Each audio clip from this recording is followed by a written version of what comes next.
Welcome to the Defense and Aerospace Report. I'm Vago Muradian. Everybody knows that June 6th was the 75th anniversary of the D-Day landings, the start of the Allied invasion to defeat Nazi Germany in Europe. But June, or rather I should say the first week in June, is also a key week for other military commemorations, and it's my honor to have with us Des Roches, a very good friend, retired United States Army colonel, proud class of 1986 from the United States Military Academy, and also an associate professor at the Near East South Asia Center at National Defense University, and also a tremendous military historian. I know you've spent a lot of time crawling around battlefields around the world, including the D-Day beaches. First, let's talk about the number of military commemorations that maybe didn't get as much attention as the 75th. Obviously, the 75th of any battle is important, especially one as big as D-Day. Talk to us about some of the other key commemorations, because they're really bunched up very, very tightly. That's right. I guess it's because of the fighting season, weather, things like that. But the first one, which was an issue at the time, was the fall of Rome. Rome fell the day before D-Day, and the capture of Rome was kind of, submerged in all the news of Normandy invasion. But that was a very brutally fought campaign, and it's kind of a model for the humanitarian conduct of war, because the Germans declared Rome an open city, and that was respected. So, you have the city with, it's basically the font of Western civilization. Nothing was really damaged in it. There wasn't, bombings or artillery or any of the destruction there. That's a good thing. The second thing is, a few years earlier was the Battle of Midway, of course. That's the turning point of the war in the Pacific. That's when the Japanese centripetal offense was finally blunted and then eventually rolled back. And without Midway, I think we would have had a very difficult time supplying our forces in the Pacific, South Pacific. Then the third one, if you go over to World War I, is that this was the Battle of Belleau Wood. It started on the 1st, ran through the 27th, so it was a very long, as these World War I battles tended to be. But that was the first time that American forces were really on the line as peers of their British and French counterparts, taking on the Germans. And you had 2 U.S. Army divisions, one of which had a brigade of Marines attached to it. Most people, if they think about it, they just know about the Marines, because that's kind of how the Marines roll. But it was a very, very important point in U.S. military history. And of course, Marines will tell you that that's where also the devil dog phrase, Teufelhunden, came from, and the Marines are very, very proud of that, although there was some debate some years ago about whether or not devil dog was a compliment or not. Let's go to the D-Day invasion, one of the most impressive military feats in history. I think we can say 150,000 troops landed, 5,000 ships, 11,000 aircraft. Talk to us why commemorating the 75th anniversary of D-Day is so important. Well, there's a couple reasons for it. The first thing is, it's kind of a clean, unambiguous victory. Now, almost none of the forces achieved their day one objectives. The landing was bogged down almost instantly, and it wound up taking the better part of a month to break out of the Normandy beachhead. Once that happened, then there was kind of this rapid race across France, and then again you ran into trouble and difficulty. But it was a tough thing. There was a desire to land on northern Europe. The war in Italy had bogged down, as we had spoken. The Russians were eager for some support. They felt that they were carrying the weight of the land fighting. And when you look at it, really from the landing at Normandy until the surrender of Germany is less than a year. When most Americans think about World War II, they think about the Normandy landings, they think about the Northwest European campaign. But, there were U.S. Army soldiers in New Guinea for 3 years, 4 years, continually fighting against the Japanese, then moving on to the Philippines, where the fighting got even tougher. I think the other reason for it is that we're much more culturally attuned to it. It's easier to go to France and Germany than it is to go to the Philippines or New Guinea. And, people have gone there. They've seen the battlefields. It's relatively easy. You can go there in a day, see them, come back in a day. And it was an impressive scene of some heroism. So and it was joint. It was truly joint. So that was a lot of reasons for that. What were some of, when you and I have talked about it, you've talked about logistics and about deception. Talk to us, because really at the end of the day, right, Napoleon's favorite phrase, amateurs talk tactics, professionals talk logistics. Talk a little bit about the logistics equation, and as well as how critical the long-running British deception campaign was towards success. Right. Well, so there's 2 big issues there. The first one is you could land pretty much anywhere on France. That was proven in 1942, in the Dieppe landings. The issue is building up the power to react to the inevitable counterattack, make sure you don't get pushed back into the ocean. And what makes that possible is logistics. It's relatively easy to land anywhere. You have the advantage of surprise. You get to choose where your landing is going to be. But if you can build up ammunition, troops, gasoline, and keep putting forces in there so that you can push back the counterattack, that's what makes it a success. And that means that it's logistics. So you spoke to the number of ships. Far more ships in Normandy than you have in NATO today, in one operation. The building of harbors, which proved to be critical, the two Mulberry harbors, which allowed for rapid offloading of conventional ships, not amphibious ships, so that you could get the amount of stuff on shore in a hurry. That was a huge innovation. Proved to be more important because the Allies were unable to seize a port, Cherbourg, Le Havre, Antwerp, as quickly as they wanted to, and most of the logistics actually had to come across the beach at Normandy for a far longer period. And then what I think was the real critical innovation, the underwater pipeline, Pluto, which allowed for gasoline to just keep moving continually. Think about how hard it is with 1940s equipment moving skills to move petroleum to power tanks with 1940s engine efficiency in combat. Almost impossible without the pipeline. And the fact that that pipeline was done in secrecy, that it was laid in secrecy, operated, that was one of the innovations at the time. It really is an important thing. Then you go to the deception plan. We now know that virtually every German agent who was put in Britain was captured and turned, and that the British managed to run an incredible deception operation. George Patton was giving speeches, was put in charge of a false formation that didn't exist, the first U.S. Army group that was there to deceive the Germans as to where the landing was going to be. And we know that even for days after the landing, the German High Command didn't send forces to push back Normandy because they were waiting for the other landing, which was a fake landing. So all of these are critical. It's hard to single out one. But if I had to look at the one innovation that was really the game changer, I think it was the pipeline. And exactly, because everybody thought Pas-de-Calais was going to be where the the Allies were going to land, as opposed to where they did, the 5 beaches where they did. Mm-hmm. It was also a much more close-run thing. I think people don't fully appreciate that the incredible letter General Eisenhower wrote might actually have been necessary. Talk to us about how close-run it was and why. Well, it was just very hard to move inland off of the beachhead. And what you found was that it was just hard terrain, hard to move uphill, hard to do that, when you're being shot at. The terrain was not suited for maneuverability. The hedges there that are ancient, the bocage, proved to be almost impenetrable, sort of like Afghan mud walls. We seem to rediscover this every 40 years, that there's some ancient thing that prevents modern maneuver warfare from achieving its full potential.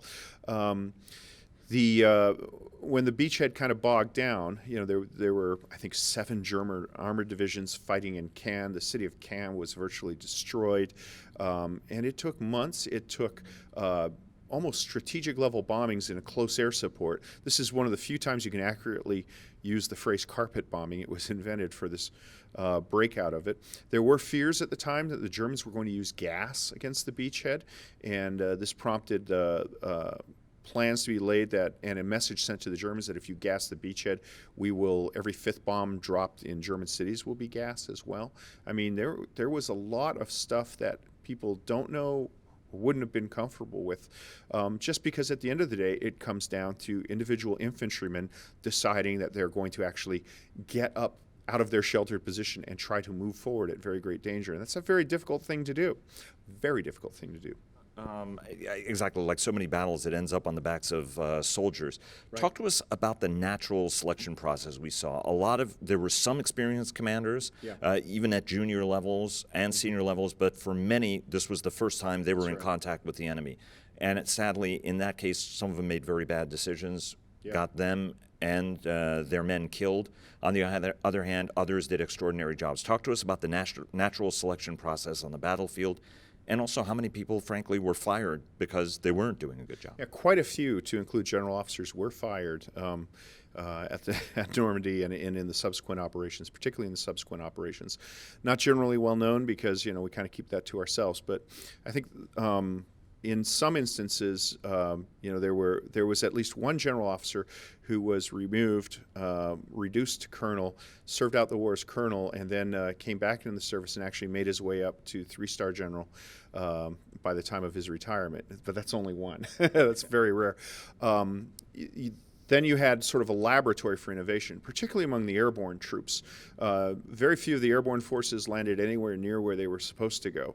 And what we see is the triumph of mission-based tactics where, okay, you had a mission to seize this, you don't know where you are, you're way away from this, but you have a big idea of what the general aims of the objective are. Go and do that, collect who you can.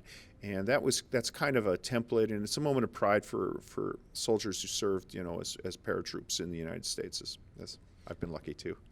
Exactly. I was going to say that you had an odd fondness for jumping out of airplanes. And that mission command mindset is coming back now as everybody's concerned in an emissions denied environment. You're going to have to rely on everybody seizing the initiative and making the right decisions at the right time to achieve campaign success. Boy, you hit the point right on the head. Because I got to tell you, one of the things that personally bugs me is I fear we're training an entire generation to expect perfect knowledge.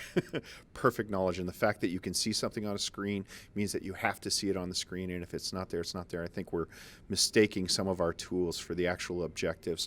And so it's good to reflect at, the companies at Omaha Beach who landed a quarter-mile downstream from where they were supposed to be and still had to pull it together and figure out what to do. Or the paratroopers who were literally miles away from their drop zone, surrounded by people who they didn't know, who managed to band together and still achieve an objective. And it's important to reflect on that because we're never going to have perfect information. Exactly, and they were very, very much self-forming units. So if you were going to look at what the key military lessons, even societal lessons, what were the big lessons from the D-Day invasions? Because there's a fondness to trying to adopt a lot from there, which you sort of can't in some ways, but you can in others. What do you think are the most relevant lessons? Well, the first one is really the importance of logistics. The ability of deployable, sustained logistics that can operate under combat is something that we appreciate, but at times we tend to go away from it. We tend to say, well, we can contract that out. And the problem is contractors, you cannot expect the same bravery of a contractor as you can from a soldier. If you're going to operate in expeditionary roles in the face of the enemy, you're going to have some sort of expeditionary logistics. And it's just too easy to contract that out because in peacetime you're like, why have an army laundry? Laundry. So that's the first one. Mission command tactics. We strive for perfection, and in peacetime military there is a zero defects. We tend towards zero defects. We tend towards, foresee everything, make everything, get the perfect plan, execute the perfect plan perfectly, and that's not really possible in the battlefield, and we have to train people to deal with imperfect knowledge, with failure, with systems not working, and sometimes I wonder if we're as good at that as we need to be. I think the third lesson is the importance of a nation in arms. When you mass divisions in small fishing towns and get them ready to go, the reason why people didn't talk about that was the entire nation, the British nation in this instance, knew what was at stake and saw themselves as part of a war effort and saw themselves as participants in it. I'm not sure if we have had that in subsequent years. So I think the idea of an entire nation in arms, an entire nation agreeing on the objectives of this and the use of military forces, that really is a force multiplier. We've kind of operated without it in recent conflicts.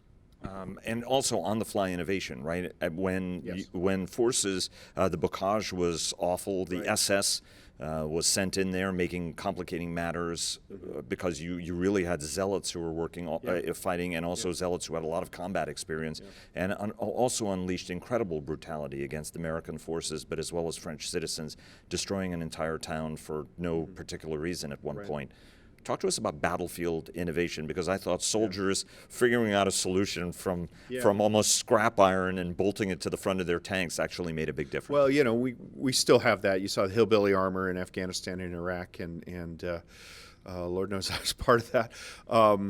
Yeah, soldiers innovate.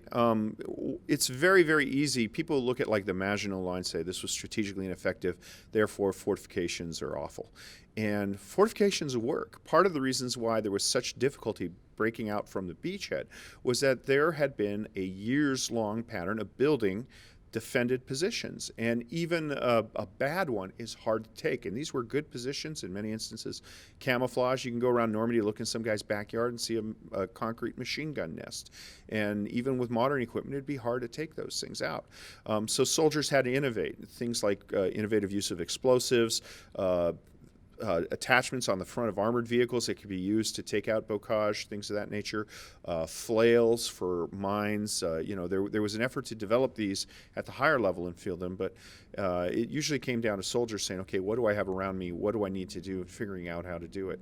And that's something, thank goodness, that you can always rely on soldiers for. Exactly, and there's nothing like being shot at to actually focus the mind on solving whatever problem you're trying to solve at the moment. The mulberries, you mentioned that before. Two of them, British one and American one, one among the most extraordinary structures ever created. These gigantic concrete caisson, reinforced concrete caissons that were sunk on the beach in order to create a causeway that ships could tie up to. To see pictures of them in operation is just an incredible thing. But there was a massive storm, and General Bradley was forced to give an order that is actually just continues to raise goosebumps for me, which is husband your ammunition at actually one of the most critical phases of the breakout. Talk to us about the storm. Talk to us about the damage it caused. Talk to us about what it meant for soldiers and how it was overcome. Yeah. So what basically happened was half of the logistical capacity was taken out, and it was deemed to be not recoverable.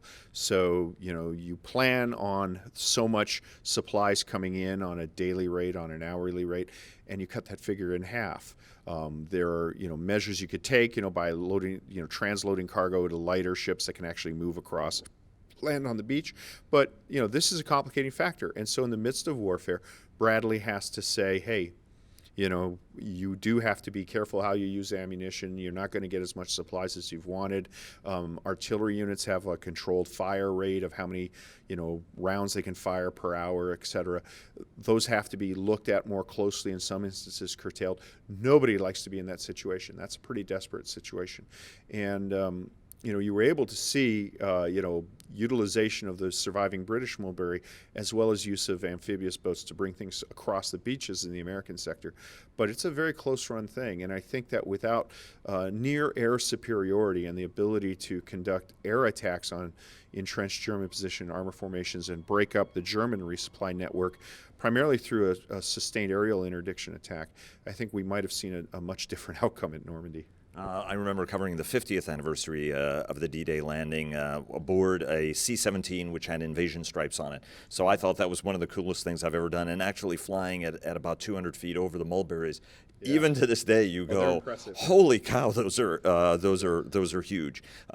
Talk to us a little bit about the Allied contribution to this. British troops, Free French troops, Polish troops, Canadian troops fought with such distinction. It's still extraordinary to think about what they achieved across that whole campaign, including some units that just drew the short straw in terms of being in a tough spot.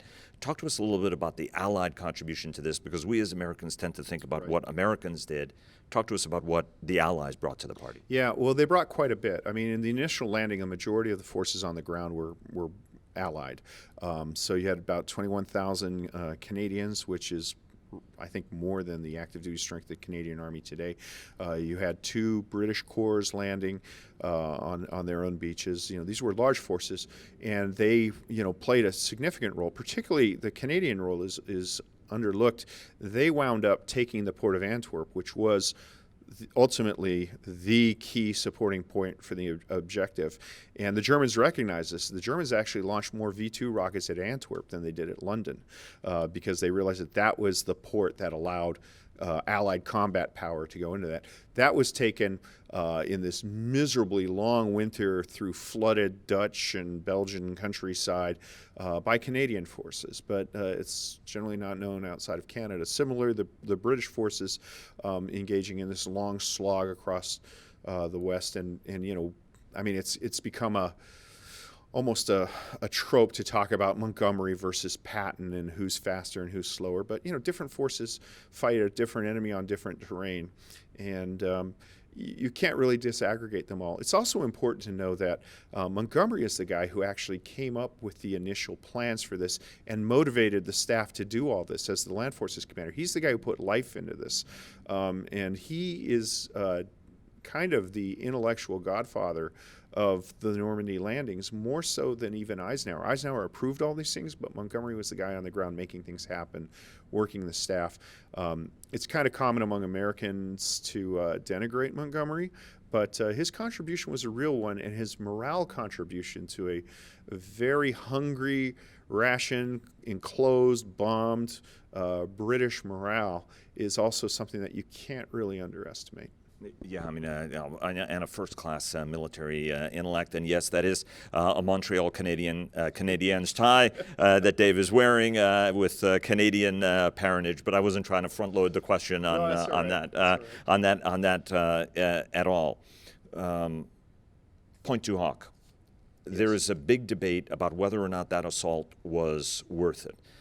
Talk to us a little bit. I know you've walked the field there. You've been at the bottom of that hill, at the top of it.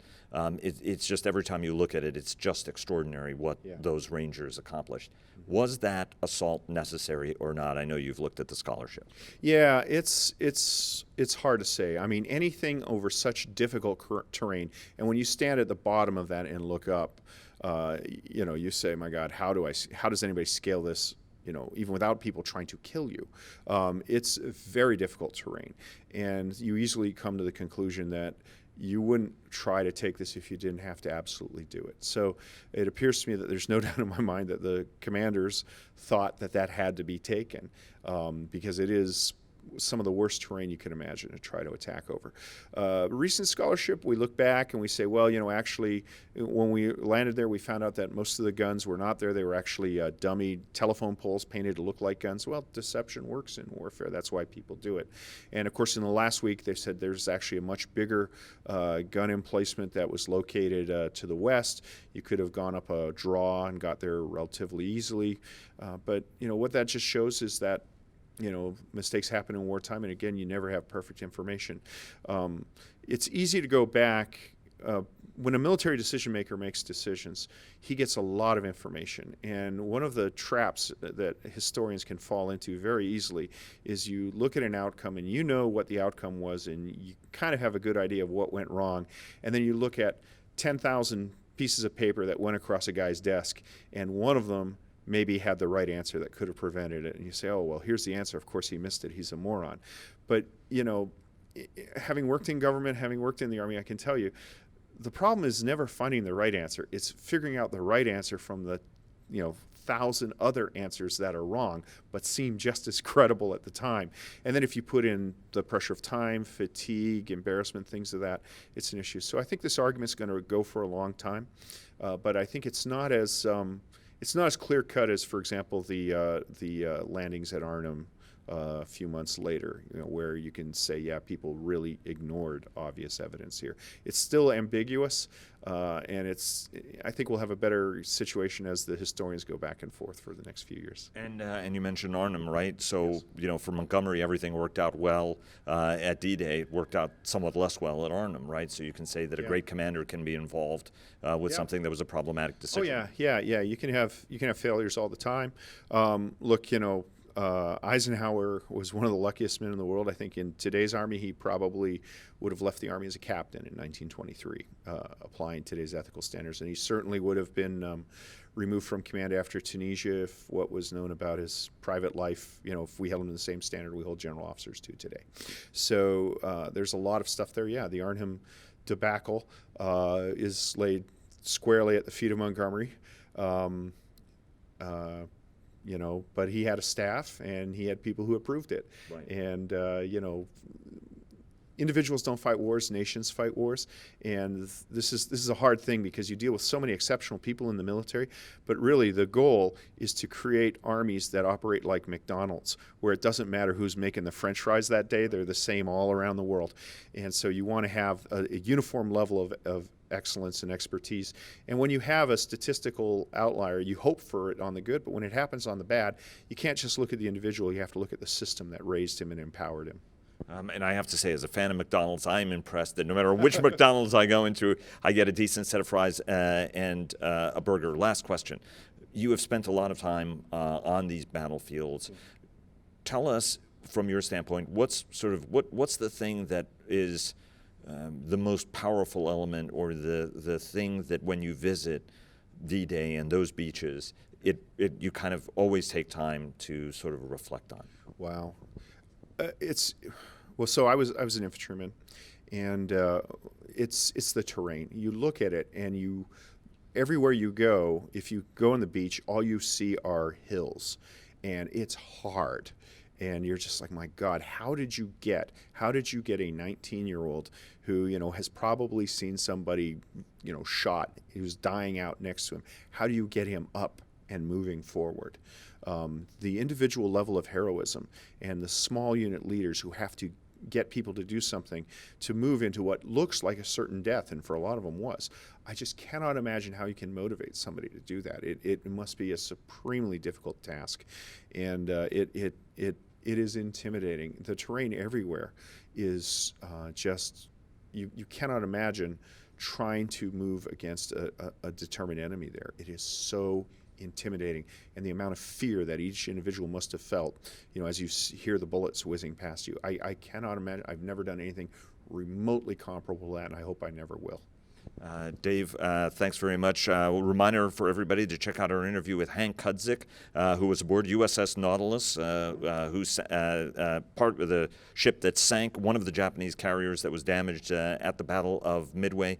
Dave, it's always an honor and a pleasure. Thank you so much for joining us. We appreciate it and look forward to having you on for other history segments in the future. I appreciate it. Thanks.